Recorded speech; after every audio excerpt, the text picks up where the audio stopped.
Come on, Chrissy. Knock it off. No. Let me go. Hey, leave her alone, man.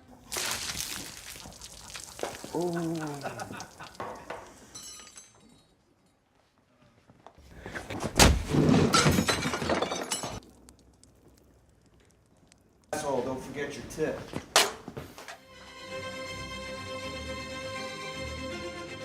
Kisah ini dimulai di planet Krypton, sebuah dunia dengan teknologi yang sangat maju namun berada di ambang kehancuran. Pada suatu waktu, seorang perempuan bernama Lara melahirkan seorang bayi laki-laki setelah menjalani masa kehamilan yang panjang, sementara suaminya bernama Jor-El setia mendampingi proses kelahiran tersebut.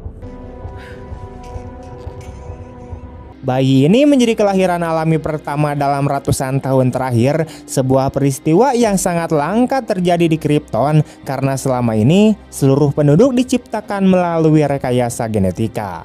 Tidak lama kemudian, Jor-El menghadiri pertemuan Dewan Krypton dan memperingatkan bahwa planet mereka akan segera hancur akibat inti planet yang semakin tidak stabil. Ia menjelaskan bahwa eksploitasi energi inti secara terus-menerus hanya akan mempercepat kehancuran total, namun peringatannya sama sekali tidak dihiraukan. Harvesting the core was suicide. Salah satu anggota dewan bersikeras untuk mempertahankan eksploitasi tersebut demi kekuasaan, sementara Jor-El menegaskan bahwa bangsa Krypton seharusnya meninggalkan planet itu dan mencari dunia baru seperti yang pernah dilakukan leluhur mereka di masa lalu. Jor-El kemudian meminta agar Dewan menyerahkan Kodek, sebuah artefak suci yang menyimpan DNA seluruh bangsa Krypton, karena ia yakin Kodek adalah satu-satunya harapan untuk menyelamatkan masa depan spesies mereka. I will ensure the survival of our race. Give me control of the codex.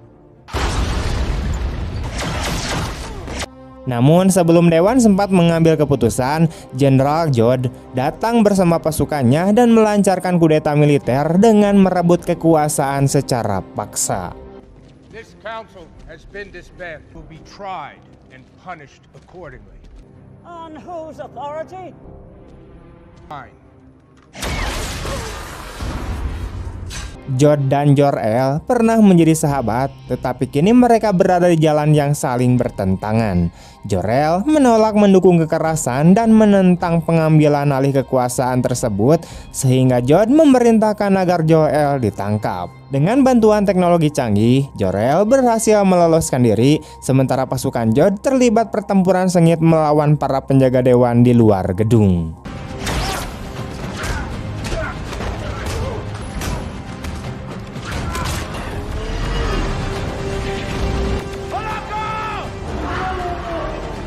Dalam kekacauan itu, Jor-El memanggil makhluk terbangnya bernama Raka dan terbang menuju sebuah ruangan tersembunyi untuk mengambil kodek yang ternyata berbentuk tengkorak berisi material genetik seluruh bangsa Krypton.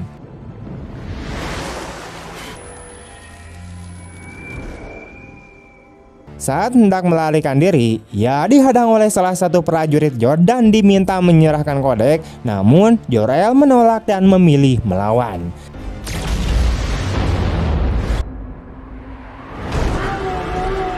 Meski sempat diserang dan terluka, ia berhasil kabur berkat bantuan Raka dan kembali ke rumah.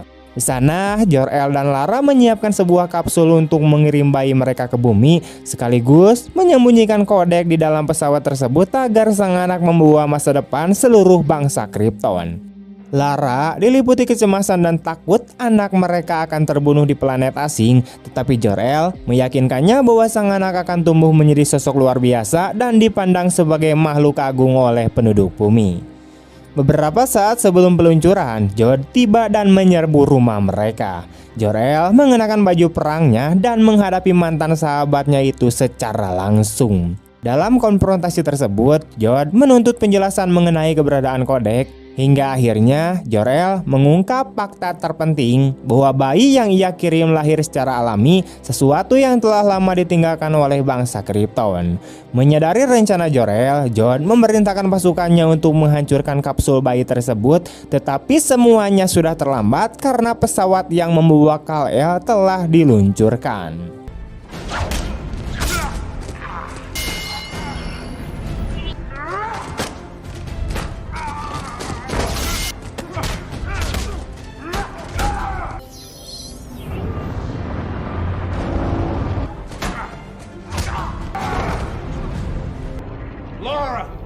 me. Abort the launch! The Codex is Krypton's future!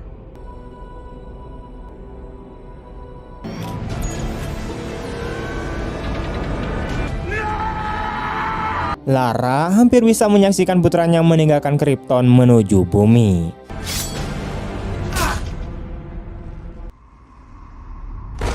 Dikuasai amarah dan keputusasaan, Jod membunuh Jor-El dengan pedangnya, lalu memaksa Lara mengungkap kemana bayi itu dikirim. Dengan penuh keberanian, Lara menatap Jod dan menyatakan bahwa nama anaknya adalah Kal-El, serta menegaskan bahwa Jod tidak akan pernah menemukannya. Tidak lama kemudian, para penjaga Krypton datang dan menangkap Jod beserta seluruh pengikutnya, lalu menghukum mereka dengan pembuangan selama ratusan tahun ke zona Phantom, sebuah dimensi terpencil dan sangat tandus. Saat dibawa pergi, Jod bersumpah bahwa suatu hari nanti ia akan menemukan Kal-El dan merebut kembali apa yang menurutnya menjadi haknya.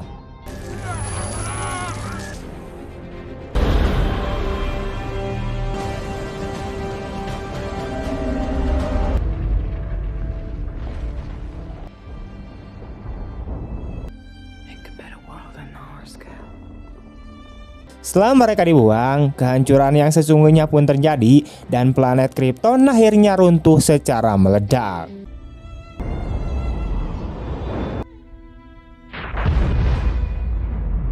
Sementara itu, pesawat Kal-El melintasi ruang angkasa, memasuki tata surya kita dan jatuh di tengah sebuah ladang pertanian di bumi. Bertahun-tahun kemudian, Kal-El telah dewasa dan hidup menyamar sebagai manusia biasa dengan nama Karken. Ia bekerja di sebuah kapal penangkapan ikan. Suatu hari ketika terjadi misi penyelamatan di sebuah anjungan minyak yang terbakar hebat, Clark tiba-tiba menghilang dari pandangan rekan-rekannya dan muncul di bagian atas struktur yang dilalap api, tempat beberapa pekerja terjebak. Dengan kekuatan luar biasa, Clark memaksa membuka pintu yang terkunci dan menyelamatkan mereka. Saat anjungan mulai runtuh, Clark menahan sebagian struktur dengan seluruh tenaganya agar helikopter penyelamat dapat lepas landas dengan selamat, lalu ia jatuh ke laut dan kehilangan kesadaran.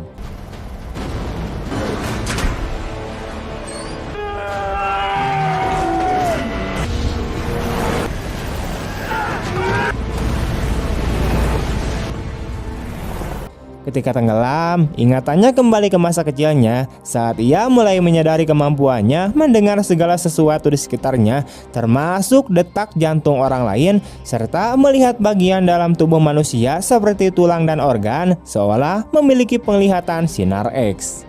Ketakutan, Clark kecil bersembunyi di ruang penyimpanan, sementara gurunya berusaha membuka pintu, namun gagangnya menjadi sangat panas akibat penglihatan panas Clark yang aktif tanpa sengaja. Baru setelah Martha, yaitu ibu angkatnya, datang dan menenangkannya dengan penuh kasih, Clark mampu mengendalikan diri. Beberapa tahun kemudian, saat masih remaja, Clark berada di dalam bus sekolah bersama teman-temannya ketika sebuah ban meledak dan bus itu terjun ke sungai. Dalam situasi yang tampak mustahil, Clark bertindak cepat dengan keluar dari bus, mendorongnya dari bawah air dan menyelamatkan semua orang.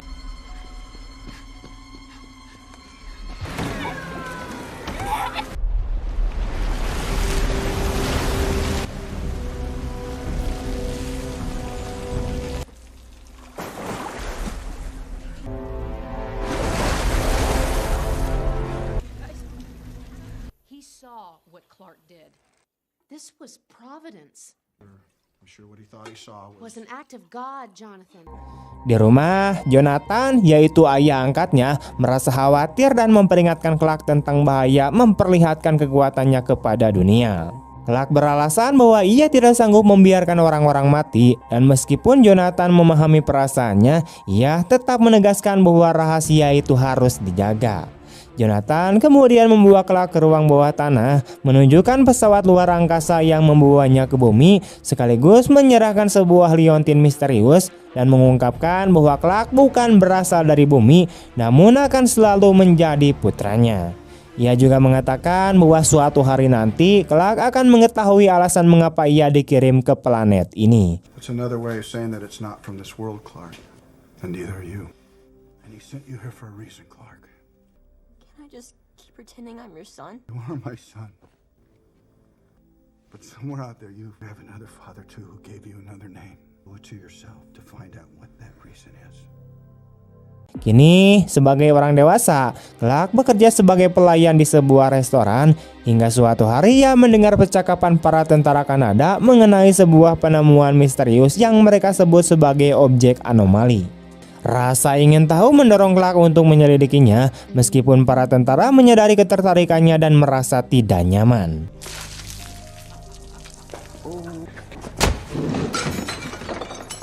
Pada waktu yang sama, jurnalis Daily Planet bernama Lois Lane juga tertarik pada kasus tersebut dan pergi ke lokasi penemuan, di mana ia bergabung dengan tim militer yang dipimpin Kolonel Hardy dan Dr. Hamilton.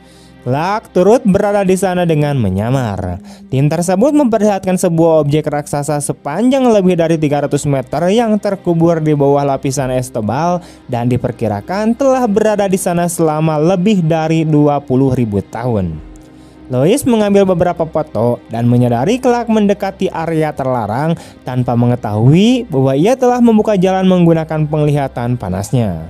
Clark kemudian memasuki pesawat alien itu seorang diri, menemukan teknologi canggih, serta mengenali kunci yang selama ini ia kenakan di lehernya.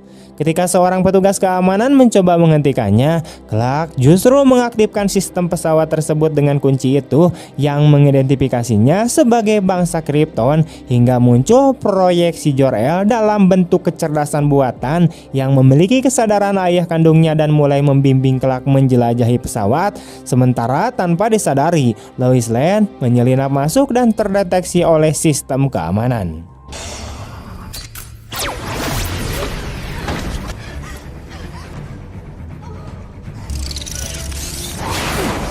Pada saat itu, sebuah robot keamanan mencoba menyerang Lois, namun Clark segera bertindak dan menghancurkan robot tersebut hanya dengan kekuatannya, lalu menyelamatkan Lois tepat waktu.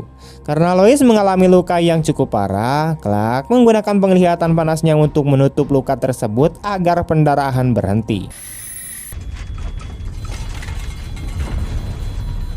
Tidak lama kemudian, para tentara merasakan getaran hebat dan ketika mereka mengadah ke langit, mereka melihat pesawat alien terbang menjauh dengan Clark berada di dalamnya. Keesokan harinya, sebuah helikopter datang untuk mengevakuasi Lois dan setelah kembali ke rumah, ia mulai menyusun sebuah laporan dokumenter yang merangkum seluruh kejadian yang dialaminya.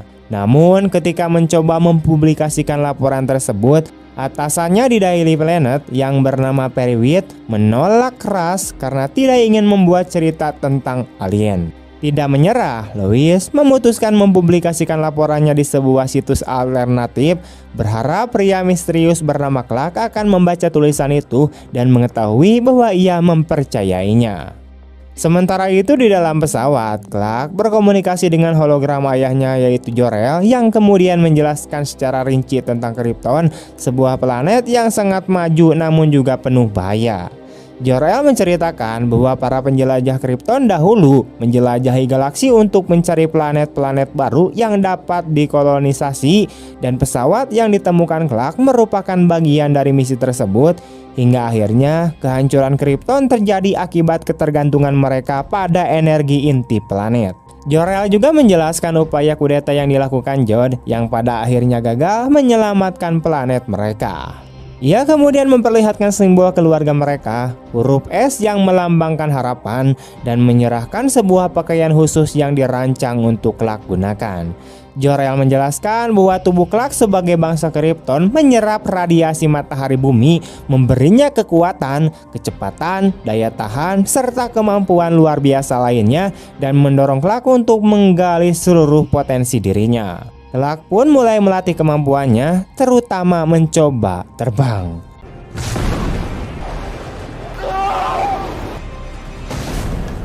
Awalnya ia belum mampu mengendalikannya dan terhempas ke sebuah gunung, namun ia bangkit kembali, memusatkan diri lalu melompat dengan kekuatan penuh hingga akhirnya berhasil terbang, melintasi pegunungan, gurun, bahkan mencapai tepi angkasa, dan untuk pertama kalinya benar-benar merasakan kebebasan.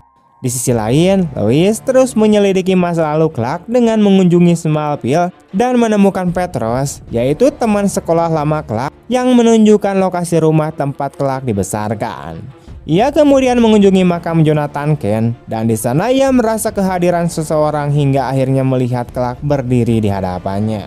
Dalam pertemuan itu, Lois mempertanyakan alasan Clark tidak pernah mengungkapkan jati dirinya kepada dunia, sementara Clark menjelaskan bahwa ayah angkatnya telah berkorban demi melindunginya sekaligus melindungi bumi. If the world found out who I really was, they'd reject fear.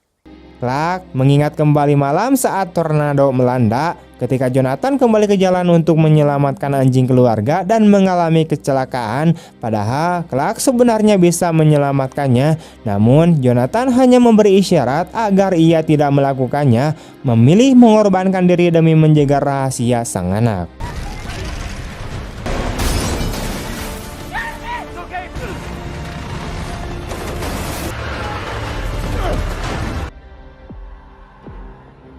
Sejak saat itu, Clark memegang teguh janji tersebut.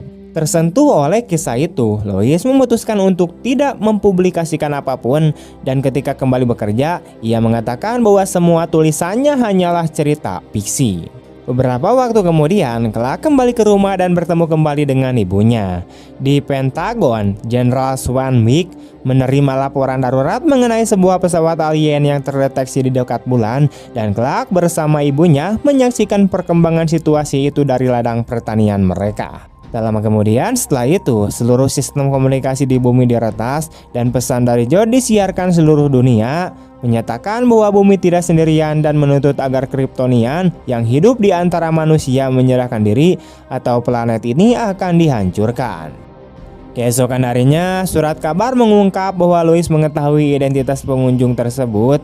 Dan sebelum sempat memberikan penjelasan kepada Perry, agen pemerintah datang dan membawanya pergi. Clark pun mengambil keputusan tegas dengan mendatangi pangkalan militer dan menyerahkan diri, tetap tenang meskipun dikelilingi pasukan bersenjata dan hanya meminta satu hal, yaitu berbicara dengan Lois terlebih dahulu. Alright. You've got our attention. Why are you surrendering to Zod? Mereka bertemu dan berbincang secara jujur, namun percakapan itu terhenti ketika Dr. Hamilton mengungkapkan kekhawatirannya bahwa Clark mungkin membawa semacam virus alien. Sebelum berangkat, Clark menyerahkan sebuah kunci kendali Krypton kepada Lois. Tak lama kemudian, pesawat Jod tiba dan Powera, yaitu tangan kanan Jod, muncul serta menuntut agar Lois ikut bersama mereka. Meskipun Kolonel Hardy memprotes karena hal itu tidak termasuk dalam kesepakatan awal, Lois memilih pergi secara sukarela. Di dalam pesawat, Clark mulai melemah akibat atmosfer Krypton yang menguras kekuatannya hingga ia pingsan. Dan dalam kondisi tersebut, ia mengalami sebuah penglihatan di mana John menjelaskan segalanya, mulai dari hukuman mereka di zona Phantom, cara mereka bertahan setelah kehancuran Krypton, hingga pengembaraan selama 33 tahun menjelajahi alam semesta dan menemukan teknologi canggih, termasuk mesin terraform yang mampu mengubah sebuah planet sepenuhnya.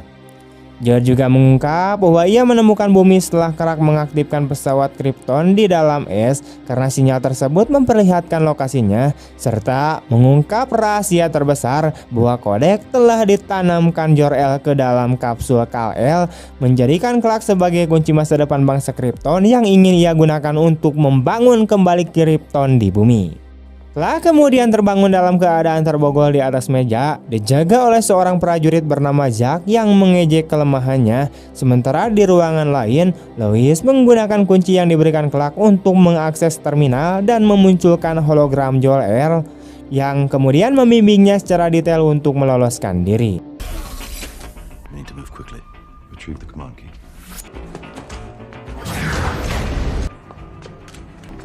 To your right, fire.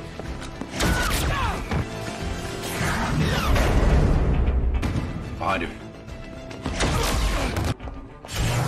Secure yourself inside the open pod. Safe travels, Miss Lane. It's highly unlikely we'll be seeing each other again. Move your head to the left.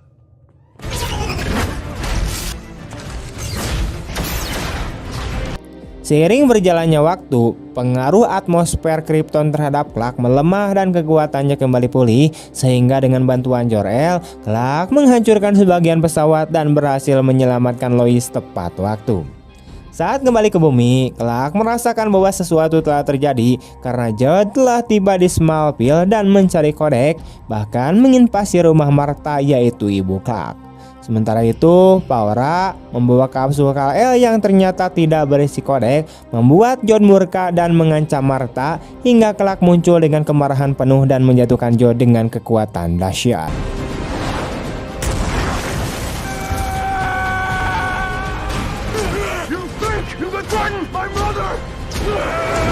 Pertarungan brutal pun terjadi di jalanan kota. Jod menyadari bahwa ia juga memiliki penglihatan panas dan mulai menghancurkan sekelilingnya, memukul Clark dengan batang besi yang meleleh akibat sinar matanya, namun Clark terus bertahan.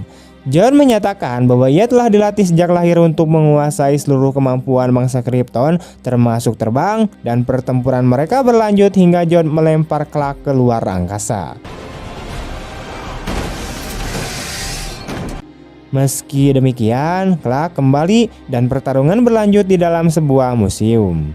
Clark akhirnya berhasil melumpuhkan Jod, namun Jod mengancam sekelompok warga sipil dengan penglihatan panasnya, membuat Clark memohon Nagaria berhenti. Ketika Jod menolak, Clark terpaksa mengambil keputusan paling berat dalam hidupnya dengan mematahkan leher Jod dan mengakhiri hidup Jenderal Krypton itu seketika.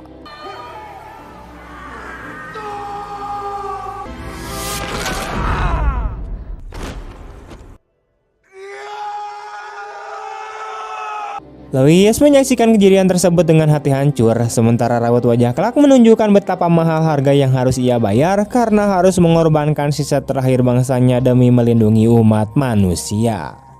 Beberapa hari kemudian, Clark berbicara dengan Jenderal Swanswick dan meminta agar penyelidikan terhadap dirinya dihentikan, menegaskan bahwa ia hanya ingin membantu lalu pergi. Tidak lama setelah itu, Clark mendapat pekerjaan di kantor Daily Planet dan disambut dengan ramah, sementara Lois mengenalinya namun berpura-pura tidak mengetahui apapun, menjaga rahasia Clark Kent dan Superman tetap tersembunyi. Pada akhirnya, Clark mengunjungi makam orang tua angkatnya dan berbincang dengan ibunya yang merasa bangga dengan sosok Clark sekarang, sementara Clark mengenang nasihat Jonathan Kent yang mengajarkannya bahwa menjadi kuat saja tidak cukup, tetapi harus menjadi manusia yang memilih untuk melindungi, hingga akhirnya ia siap menjadi pahlawan yang dunia kenal sebagai Superman. Tamat. Dari kisah Man of Steel ini, kita belajar bahwa kekuatan terbesar bukanlah kemampuan untuk menghancurkan, melainkan keberanian untuk memilih melindungi. Clark Kent tumbuh dengan dua warisan, darah Krypton yang memberinya kekuatan luar biasa, dan nilai kemanusiaan yang diajarkan oleh orang tua angkatnya di bumi. Di antara dua dunia itu, ia dihadapkan pada pilihan yang tidak mudah, namun justru pilihan itulah yang menentukan siapa dirinya sebenarnya. Film ini mengajarkan bahwa asal-usul tidak menentukan jalan hidup seseorang, melainkan keputusan yang diambil saat dihadapkan pada pengorbanan. Menjadi berbeda bukanlah kutukan, melainkan tanggung jawab. Dan pada akhirnya, menjadi pahlawan bukan tentang ingin dipuja atau ditakuti, tetapi tentang kesediaan untuk memikul beban berat demi keselamatan orang lain, meski harus kehilangan sesuatu yang paling berharga.